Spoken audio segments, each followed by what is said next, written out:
Welcome to a new edition of the Neon Jazz Interview Series with veteran vibraphonist, composer, bandleader, and an educator, Steve Hobbs. He's always busy with music, and his latest CD is 2018's Tribute to Bobby, in honor of his friend and mentor, Bobby Hutcherson. He's originally from Raleigh, North Carolina, and he started out on the drums at 7. Then, at 11, he went to the trumpet, and then from there he went to the vibes at 17 years old, and it stuck. He got degrees from the Berklee College of Music and the University of Miami, and he went on to play with the best in jazz as a leader and sideman, with cats like Kenny Barron, Harrell, Rufus Reid, Joe LaBarbera, Victor Lewis, and many others. He's a very interesting cat with many stories, so please get to know him and dig this interview, my friends. Steve, thank you for taking a minute out and reaching back out to me. I appreciate it. It's an honor to speak with you. Honor to speak with you. So let's go ahead and start off here. Your latest 2018 album, which is a tribute to Bobby. Talk to me just kind of how you feel about this album on a cellular level, the fact that it's a tribute, that it's complete. How do you feel about it? He was a very good friend of mine. I met him when I was only 18 years old at Berklee School of Music, and I idolized him. And I wasn't planning on doing this as a tribute to Bobby. I went up to Brooklyn to record this, and 10 originals and 3 covers. I had only planned on playing marimba on a couple of tracks, but while I was up there, just on the spur of the moment, I ended up recording most of the album on marimba rather than vibes. And I don't know why I did this. I sent the recording, the engineer sent it to the record company in the Netherlands, and they emailed me back and said they really liked it. It hadn't been mixed yet, but they heard it and really liked it. And they asked me what do I want to name it. And I said, I don't know. And they said, well, you need to figure that out. A couple of weeks later, a very close friend of mine called to give me the bad news about Bobby Hutcherson passing away from lung complications. And I was kind of in shock for about 24 hours, didn't really leave my house. I don't even think I called anybody. I was just kind of stunned. And because Bobby and I had spent time together, both at gigs. He used to hang out at my girlfriend's house with my girlfriend's roommate, dated one of his best friends, and he would come over by the house in Boston, and we'd hang out when I was going to Berklee. And I stayed in touch with him over the years, when we were playing together at various jazz festivals or just on the phone. And so I was very saddened when I heard about his passing. And then it dawned on me, a lot of Bobby's earlier recordings were mostly marimba. I had a couple of pop-oriented tunes on there, which Bobby would often do. He'd put up 1 or 2 pop-flavored tunes on a jazz record.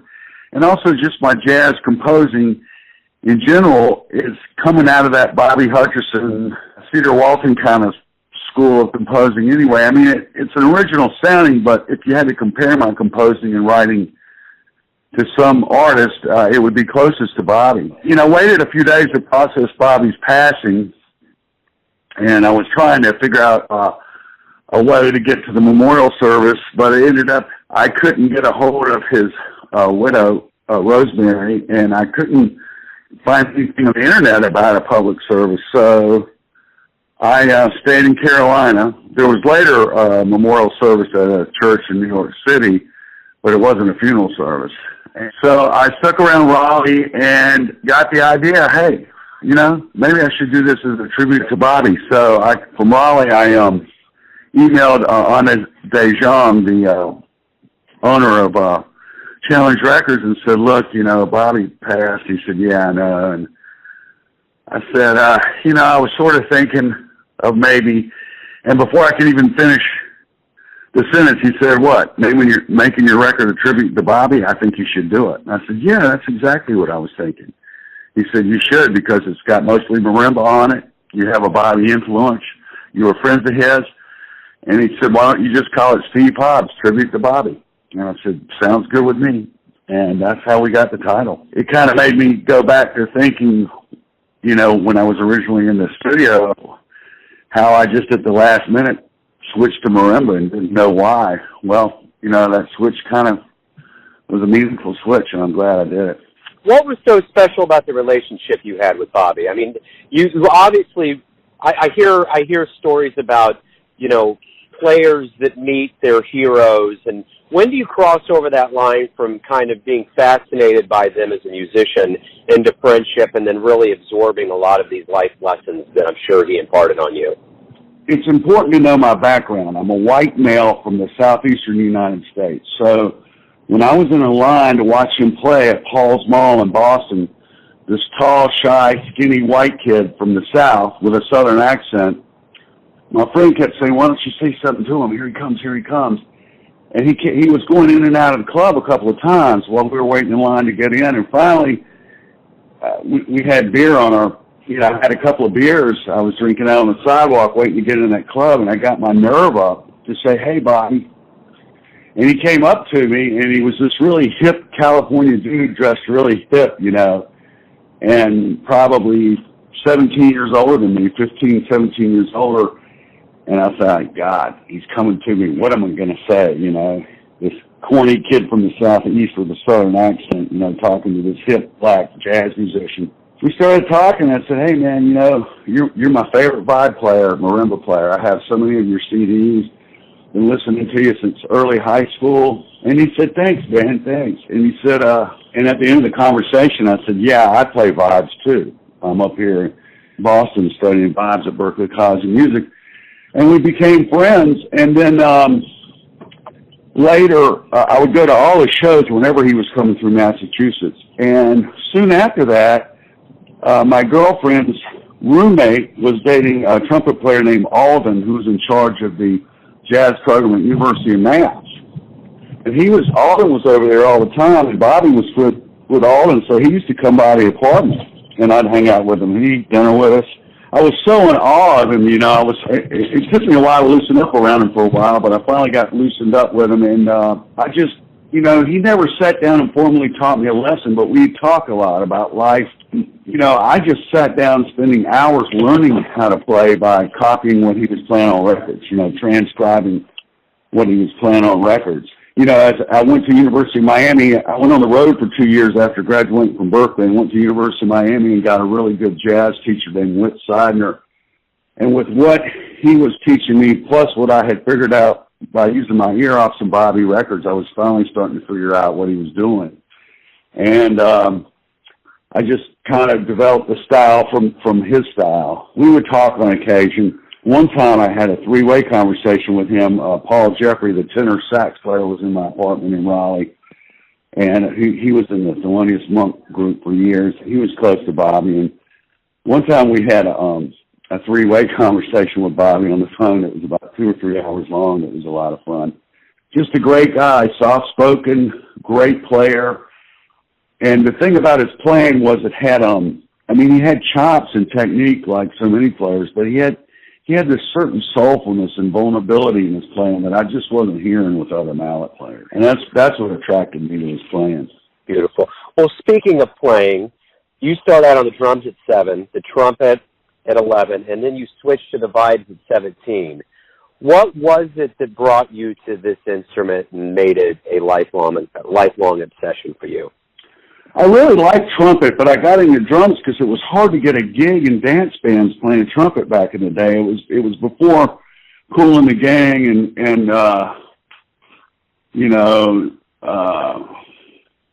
Earth, Wind and Fire had really taken off. And there were horns in top 40 bands, but it was easier to get a gig playing drums, guitar, or bass. So I played drums, and I was taking I played trumpet in school bands and drums outside of school. And I was taking some drum lessons from a guy named Steve Clements in Raleigh. And he had a nice Musser vibraphone in his house. And one day he let me play it. And it was pretty easy for me because, I'd played trumpet for many years and I was just salivating when I was playing his instrument. Literally salivating on his instrument. I was embarrassed about it, but he said, "Yeah, I think you found your instrument, Steve." And it was that was the first time where I really thought, I think this is going to be my major instrument. And when I went to Berklee, I was studying drum set and vibes, but I really didn't like the way I was phrasing on vibes, because when I used to play along with pop records with trumpet, I thought that I phrased better, and I didn't know what the problem was. And then I realized I don't have to breathe to play a vibraphone, and that's why I don't like my phrasing, because I'm not really ending my phrases. I'm just playing these run-on phrases. So I got a melodica and started playing melodica in my ensembles at Berklee instead of vibes for a while. And melodica is the keyboard that you blow into through a pipe. So when I would run out of air, I would leave spaces between phrases. I realized I'm going to have to, maybe hum what I'm singing on the vibes. That will force me to phrase better. So that's what I started doing. So the melodica was kind of like my link instrument between trumpet and vibes. And I played that for about a year and a half. And then, I was using vibraphones at Berklee, and I got my first vibraphone of my own my second year of college was the first time I owned a vibraphone. That's how I got started. I mean, it came pretty quick, though, because I'd been playing trumpet for years, reading treble clef music as well as playing trumpet by ear. So it came kind of quick. So you're a well-educated man. Your education has existed all in the classroom as much as it has in the real world. You got your bachelor's at Berklee. You got your master's at the University of Miami, 52 credits towards your doctorate at the University of Northern Colorado. So my question is this. I think there's a general idea that I have of what the real world has probably taught you, not specifics, but overall, that's the best place to go. But when you talk about a university setting, what did you learn about music that has been so key and fundamental for your longevity? Well, I got to tell you, I think I could have learned as much about just being a vibraphone player and marimba player, having just transcribed like I did and having a private teacher. But what going to college helped me with was my composing and my arranging. I could have never gotten that on my own without going to college. And if all I wanted to do was really be a player, I'm not sure I would have gone to college, to be honest with you. But college really helped me, learning theory so that I could apply what I was playing on paper, and I could write it out and arrange it for other players on record dates and stuff. So, my writing has opened a lot of doors for me. I had that record with Candid / Warner Brothers for so long, and I think the guy that got their attention with Candid Records in London was some of the compositions that I had written on that Timeless record I did with called Cultural Diversity. And, my composing is what kind of got his attention as well as my playing. So, and Bobby was that way. Bobby composed and he played too. A lot of vibe players don't compose, they just play. And there's nothing wrong with that, but I'm just saying. And I'm actually thinking of finishing my doctorate in composition. And I want to study string arranging and film scoring. And I'm thinking about going back to the University of Miami to do it, or maybe possibly University of Colorado at Boulder.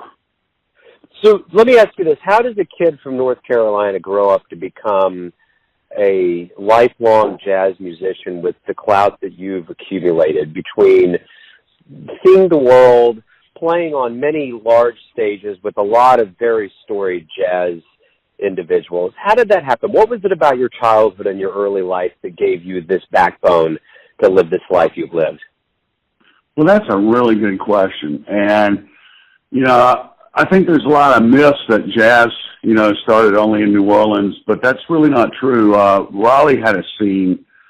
Knoxville had a scene. St. Louis had a scene. Kansas City had a scene. Memphis had a scene. Charleston and Savannah both had really strong jazz scenes around the early 1900s. And if you watch the Ken Barron series, they only touched on New Orleans. But that's really not the whole fact of the matter. And I appreciate what the Marcelluses did as far as adding their knowledge to that, but there was stuff going on here in Raleigh. And there was a section in Raleigh called Bloomsbury Park where a lot of jazz musicians were playing in the 1920s. And I was fortunate. My father was a professional dancer. My mother were professional dancers.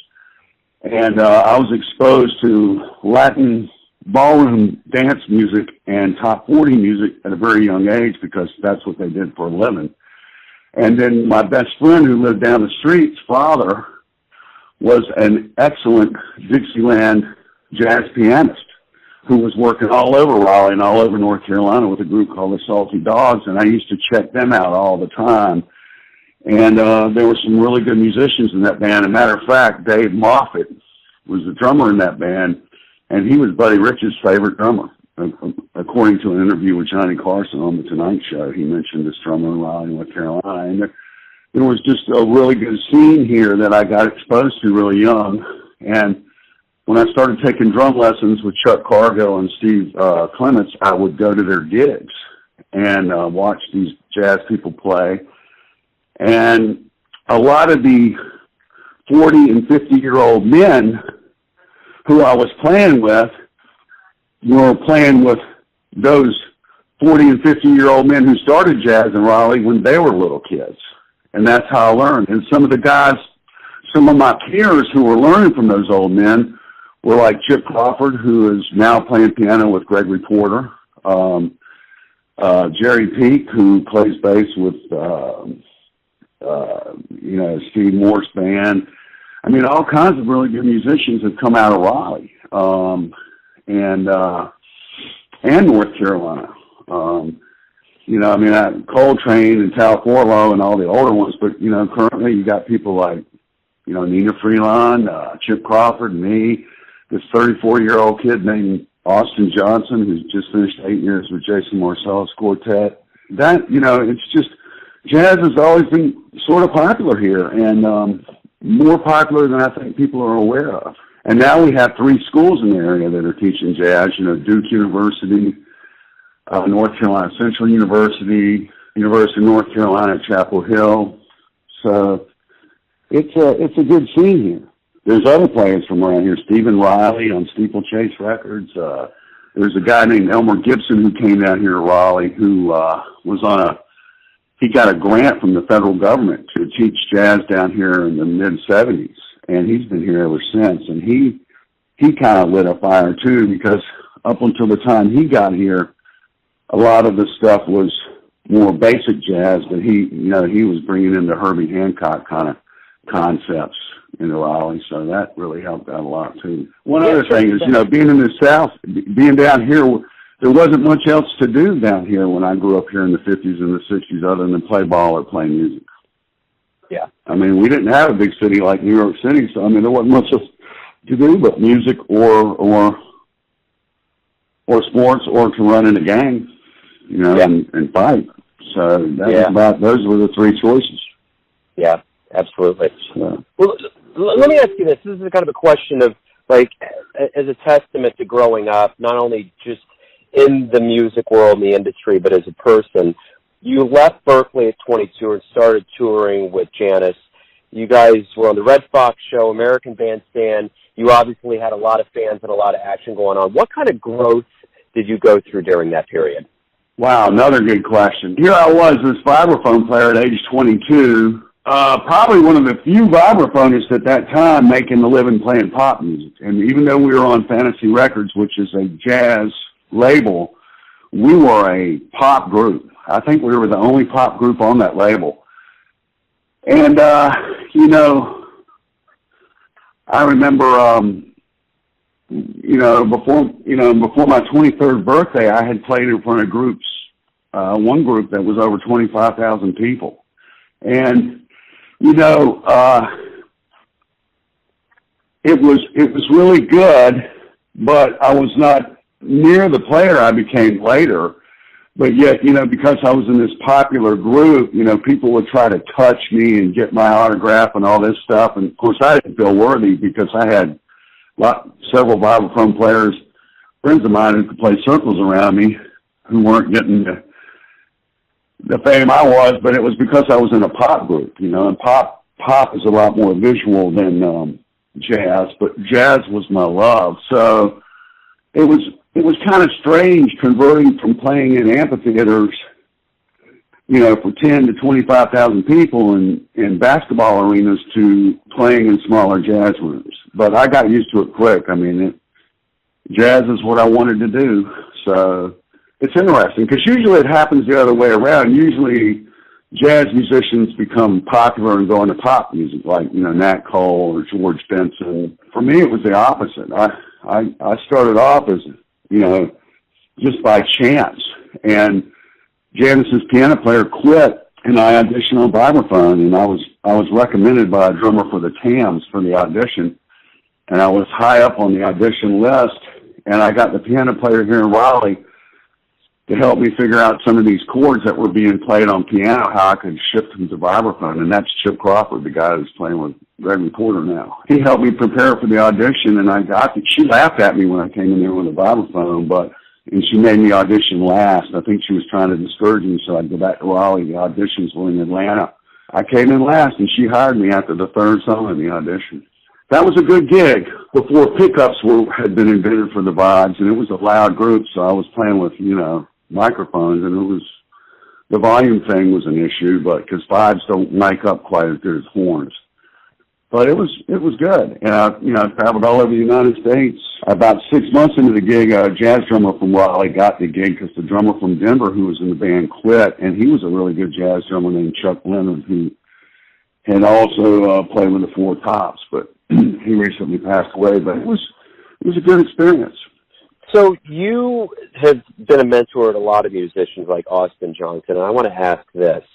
Over the years, you played with Kenny Barron and Tom Harrell and Alan Broadbent, a lot of big shots. What did you learn from them, whether directly or by osmosis of being around them, that helped you be a teacher, helped you give back to them?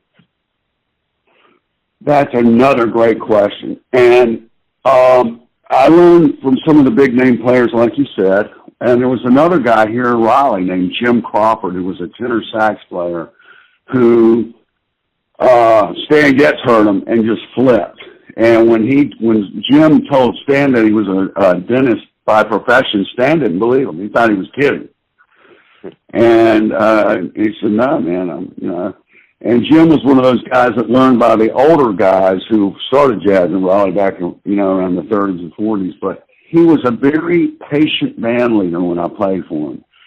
And I watched his way, and I watched the way he would lead groups. When I first started sitting in with his groups, there was a guy named Ray Codrington in the group who had been trumpet with the John F. Kennedy Quintet, which is a nationally known group in the 50s, and some, heavy hitters in the group. The first time I sat in with those guys, I was so ashamed. It was all I could do to keep from crying when I got off the bandstand. And, Jim came up to me during the break. It was real nurturing to me. He said, "Kid, you got a sound of your own, and you just keep playing that instrument. You're sounding good, and you're going to be good. You'll be the guy from Raleigh that gets signed one day and by a record company." I was about ready to quit playing that night, and he said that to me. And whether he meant it or not, it encouraged me, So as a result of that, there's two schools of thought over helping young players. Some of the older school guys are really tough, like, get your ass off the stage, go learn how to play over 2/5, work with a metronome, don't come back. I've seen band leaders do that. And then there's the other more nurturing approach, which is what I use. If a kid is stinking on stage, he doesn't need you to tell him that. He knows it. You don't need to drag somebody through the dirt to encourage them. The way you encourage them is by pulling them up.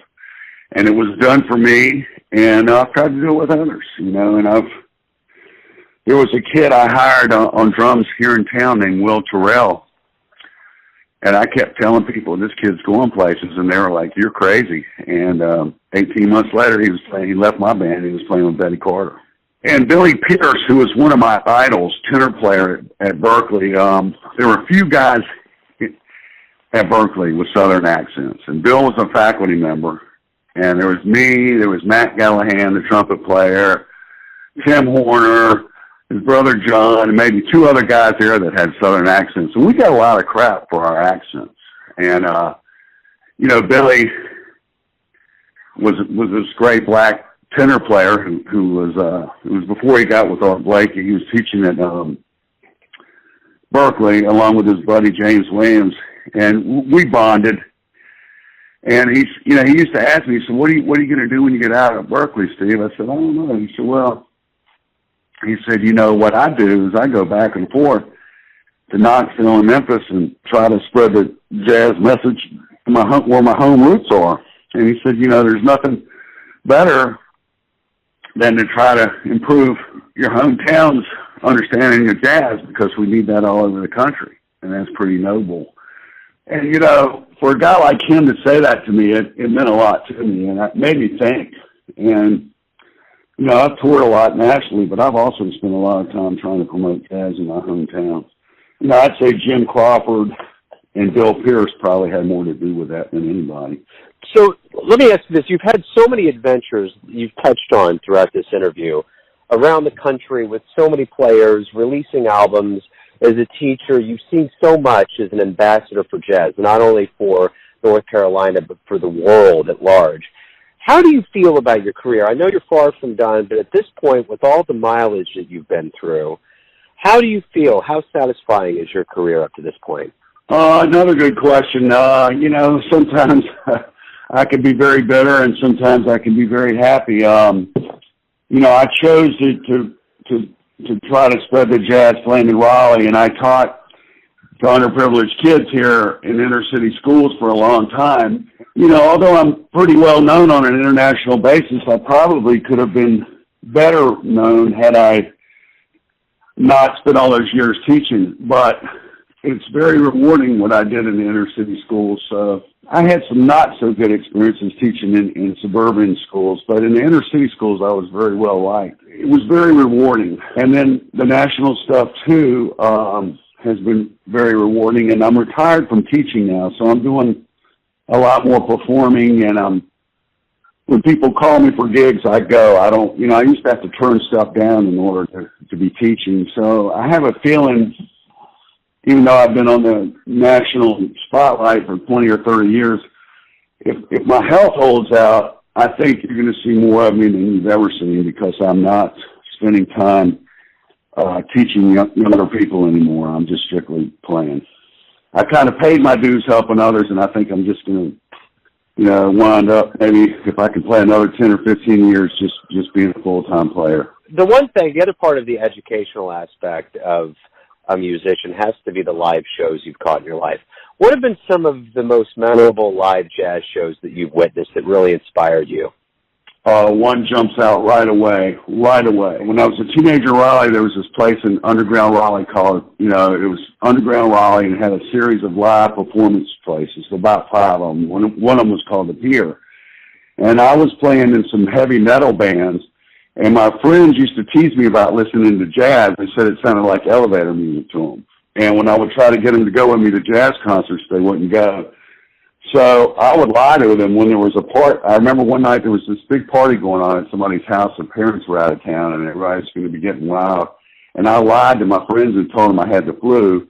And I went to the Pier by myself because I knew nobody would want to go with me. And I went to see the Mose Allison Trio. And there was this acoustic bass player, and Mose, who was singing his bluesy style jazz and on piano and vocals. And there was just this killer jazz drummer who I'd never seen before, this black guy playing with brushes, really good. And he came up to me during the break, and he said, "Hey, kid, can I sit down?" I said, "Yeah." I said, "Man, you're killing it. Your playing is just knocking me out." And he said, "Well, thanks, kid. He said, "I'm kind of curious. Don't mean to be nosy, but I was just kind of wondering why you're sitting here by yourself." And I said, "Well, my friends tease me about listening to jazz and how it's elevator music and stuff." And he said, "Yeah." He said, "That's why I asked you." He said, I've noticed this all over America. A lot of times I'll see 1 or 2 kids sitting by themselves at our shows, and they have similar stories." He said, "But I can tell you, there's a place in Boston, Massachusetts called Berklee College of Music, where kids like you don't have to hide who they are, and you can be yourself and learn the music that you want to learn." And the drummer who told me that, who sat down with me, was Billy Cobham. Mm-hmm. Wow. Yeah. Yeah, I mean, back in those days, it was before all these jazz programs all over the place. It was before jazz was really, in all these colleges. I mean, North Texas, Miami, Berklee were really about the only jazz schools around. Yeah, you can come out of your jazz closet if you go to Berklee. And it was pretty liberating. I went up there, and I could be who I was, and I was around a lot of other kids just like me. And of course, over the years, jazz has become a lot more accepted, and it's not a source of teasing. But even at Berklee, I was more into the acoustic jazz than the more popular fusion jazz of that time. A lot of the kids at Berklee were all into the electronic stuff, and of course, I love Billy Cobham with Mahavishnu, but I loved watching them play acoustic music. And I was, always drawn to the more acoustic jazz. And I think being a jazz vibraphonist and jazz marimba player, it just lent itself to acoustic music a little bit better than some of the louder instruments, Yeah, absolutely. So clearly painting that visual of you being there alone in the club and just your life that you've spent in jazz, I want to ask you generically, why do you love jazz?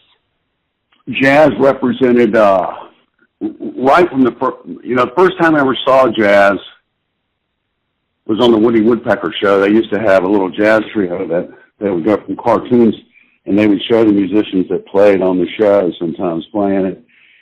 And I'd seen it on movies, and I thought the thing I liked about it was the guys playing it seemed happy, and the improvisation was a lot of times fast and exciting, and I kind of liked the freedom of it. It didn't seem like they were chained down having to play, note for note. And I liked that, I liked the freedom of it. I came from a progressive Irish Catholic family in the South. My mother was from Ireland, and we didn't believe in oppression. We believed in integration. And I always saw these integrated bands playing jazz, and I thought that was cool. It just seemed like more fun than it just got my attention. I'm not really sure why, but it got my attention a lot more than, and a lot of the pop music made me sad. When they would talk about lost love and this and that, it would make me sad. And the jazz that I was attracted to didn't even have singing. It was just this happy bebop swinging stuff that just made me happy. So let me ask you this. I'm going to boil everything down to this. Everyone has a version of you. Perception is king, but there's also reality that can trump perception. And my question is this. Everyone has a version of you. Your family, your friends, your fans, your business associates, but you're running your ship. When you wake up and face the day, who do you think you are? I'm a guy that has been through a lot of personal battles. What I do every day is I wake up and I ask God to direct my thinking, and I try to help other people above playing jazz. And whenever I do that, everything else just seems to fall in place, especially playing jazz. I don't know if that answered your question or not. That 100% answers it, yeah. And sometimes the most succinct answers are the most powerful ones. And that right there, Steve, that wraps everything up that I wanted to ask you for now. Thank you for taking some time out. Thank you for giving the world your music. I'm a big fan, and I appreciate it. Thank you so much. Thanks for listening and tuning in to yet another Neon Jazz interview, where we give you a bit of insight into the finest players in New York, Kansas City, North Carolina, and spots all over the world, giving fans all that jazz. And thanks to Steve for his graciousness, his music, and his time. If you want to hear more interviews, go to Famous Interviews with Joe Domino on the iTunes Store. Visit neonjazz at youtube.com. And for everything Neon Jazz, go to the neonjazz.blogspot.com. Until next time, enjoy the jazz, my friends.